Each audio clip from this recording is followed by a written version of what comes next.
नमस्कार मित्रों, आइए आप सब लोगों का हमारे श्रावण मास की कथा में AWGP ब्लॉग पर स्वागत है। तो आइए श्रावण मास के द्वितीय अध्याय का वर्णन करती हूँ, आप सब लोग ध्यानपूर्वक सुनिए। तो सनत कुमार से ने पूछा है, सनत कुमार ब्रह्मा जी के पुत्र हैं। तो सनत कुमार ने भगवान शिव से पूछा है। भगवान शिव सनत कुमार से अपने श्रावण मास की कथा के बारे में विस्तार पूर्वक बता रहे हैं। यह द्वितीय दिन की कथा है श्रावण मास की। वैसे मित्रों, प्रतिदिन शिव जी का पार्थिव शिवलिंग बना करके प्रतिदिन रुद्राभिषेक करना चाहिए सावन के महीने में, आगे कथा में दिया गया है। तो आइए हम शुरू करते हैं कथा को। ओम नमः शिवाय, ओम नमः शिवाय, ओम नमः शिवाय, ओम नमः शिवाय, ओम नमः शिवाय, ओम नमः शिवाय, ओम नमः शिवाय, ओम नमः शिवाय। द्वितीय अध्याय श्रावण मास का प्रथम धर्म पालन। भगवान शंकर सनत कुमार जी से बोले, हे ब्रह्मा पुत्र, आप नम्र हैं, श्रद्धालु हैं, समस्त 12 गुणों से युक्त सोता हैं। आपने श्रावण मास के विषय में जो पूछा है तथा जो पूछने से रह गया है वो सब मैं तुम्हें विस्तार पूर्वक बताता हूँ। आपके पिता ब्रह्मा बहुत उद्दंड थे, इसलिए उन्हें अपना 5वां सिर गंवाना पड़ा। अर्थात ब्रह्मा जी के पास पहले अभी 4 सिर हैं, पहले 5 सिर हुआ करते थे। वे मत्सरता छोड़ मेरी शरण में आए। मैं जो कुछ बताने जा रहा हूं उसे एकाग्रचित होकर सुनो। शिव जी इस प्रकार से सनत कुमार से कहते हैं, श्रावण मास में नियमों का पालन कर व्रत रखकर सायंकाल को 4 बजे भोजन करना चाहिए। 1 मास तक रुद्राभिषेक करना चाहिए। अपनी प्रिय किसी एक वस्तु का त्याग करें और पुष्प, फल, धान्य, तुलसी की मंजरी युक्त पत्ती, अर्थात तुलसी की पत्ती तोड़ें जिसमें मंजरी तुलसी का फूल लगा हुआ हो, और बेलपत्रों से मेरी 1 लक्ष्य पूजा करें। कोटि शिवलिंग पूजन करें। ब्राह्मणों को प्रेम पूर्वक भोजन कराएं। नियम का पालन करें। मुझे पंचामृत से अभिषेक अति प्रसन्न है, अति प्रिय है, अतः उसे भी करें। इस मास में किया जाने वाला कृत्य अनंत फल देने वाला होता है। इस मास में भूमि पर शयन करना चाहिए, ब्रह्मचर्य का पालन करना चाहिए, सत्य बोलना चाहिए, पत्तल में भोजन करना चाहिए, प्रातः काल स्नान ध्यान करें, इंद्रियों को वश में रखना चाहिए, एकाग्र मन से प्रतिदिन मेरी पूजा करें। इस महीने में मंत्रों का पुरश्रवण भी उत्तम सिद्धि देने वाला है। गायत्री मंत्र और ओम नमः शिवाय का जाप करें। श्री सूक्त का जाप और भी अधिक फलदायक है।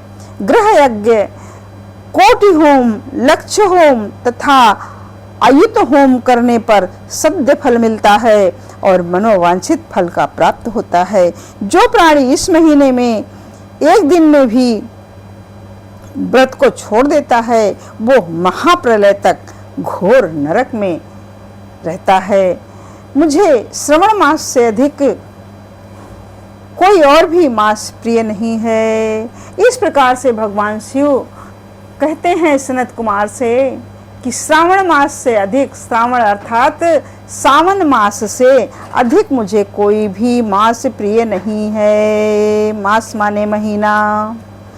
यह महीना फलदायक है तथा निष्काम भाव से किए गए कर्म के फल स्वरूप मोक्ष प्रदान करने वाला है।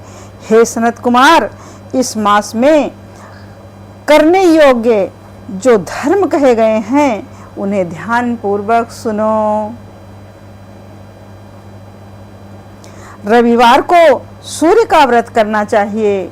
सोमवार को मेरी पूजा का दिन है। श्रावण मास के प्रथम सोमवार से प्रारंभ करके 3.5 मास तक अर्थात कार्तिक मास की अमावस्या तक होने वाला संपूर्ण कामना का अर्थ सिद्धि प्रदाता रोटक नामक व्रत कहलाता है। मंगलवार के दिन मंगला गौरी का व्रत रखा जाता है। बुधवार को बुध का व्रत, बृहस्पतिवार को गुरुदेव का व्रत, शुक्रवार को जीवंतिका देवी का व्रत रखते हैं। शनिवार को हनुमान तथा नरसिंह का व्रत रखा जाता है। अब मैं तुम्हें तिथियों के अनुसार होने वाले व्रतों को बतलाता हूँ, ध्यान से सुनिए। श्रावण मास के शुक्ल पक्ष की द्वितीय तिथि को औदुंबर नाम का व्रत होता है। शुक्ल पक्ष की तृतीया को गौरी का व्रत होता है। श्रावण शुक्ल की चतुर्थी को दुर्वा गणपति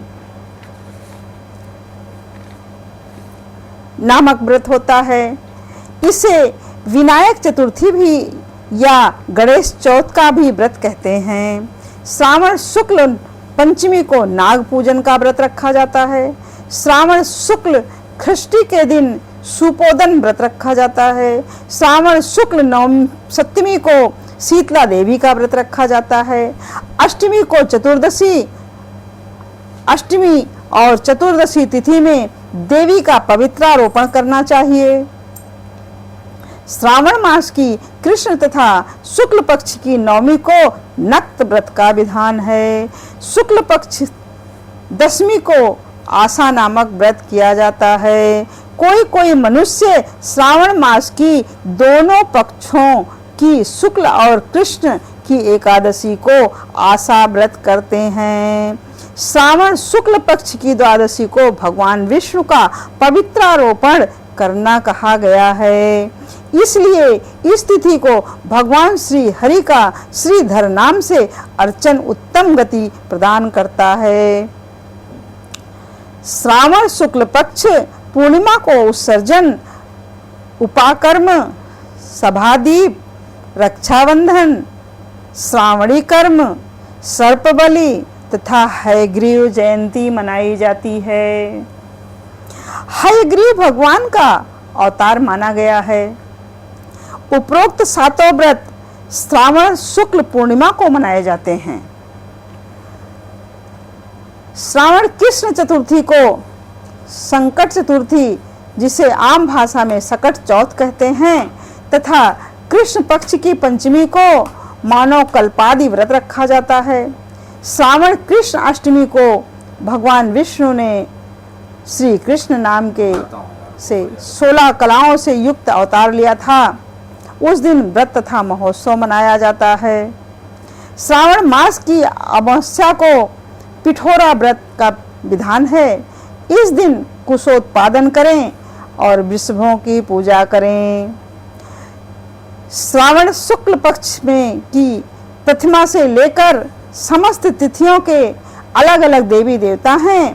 प्रतिपदा के अग्निदेव, द्वितीया के ब्रह्मदेव, तृतीया तिथि की गौरी माता, चतुर्थी तिथि के गणेश जी, पंचमी तिथि के नाग देवता, षष्ठी तिथि के स्कंद भगवान, सप्तमी तिथि के सूर्यदेव, अष्टमी तिथि के भगवान शिव, नवमी तिथि की दुर्गा माता, दसवीं तिथि के यम, एकादशी तिथि के विश्वदेव स्वामी हैं।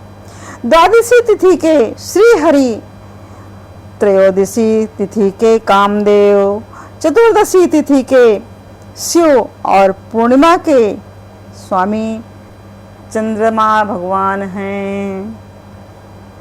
अमावस्या के स्वामी पितृ हैं, अर्थात पितृदेव हैं। जिस देव की जो तिथि है उस तिथि को उस देवता की पूजा अर्चना करनी चाहिए। इस श्रावण मास में प्रायः अगस्त नक्षत्र का उदय होता है। सिंह राशि पर सूर्य के संक्रमण के दिन 12:40 बीत जाने पर अगस्त नक्षत्र ऋषि का अर्थात अगस्त ऋषि का उदय होता है।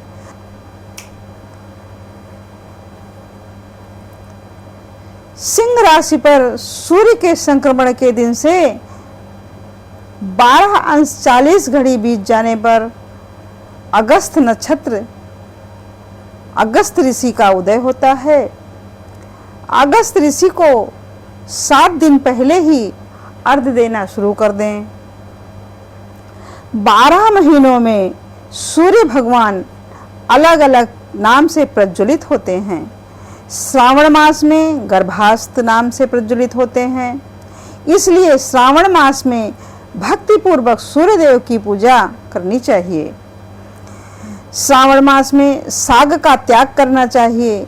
भाद्र मास में दही, आश्विन मास में दुग्ध और कार्तिक मास में दाल का त्याग करना चाहिए।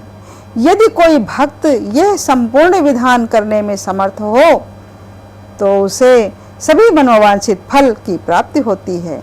हे मुनि श्रेष्ठ, इस सावन मास में मनाए जाने वाले व्रत और धर्मों का विस्तार रूप से मैंने वर्णन करना और आपको सुनाया। कई 100 वर्षों में भी कभी पूरा नहीं हो सकता जो पाठ वो मैंने आपको सुनाया।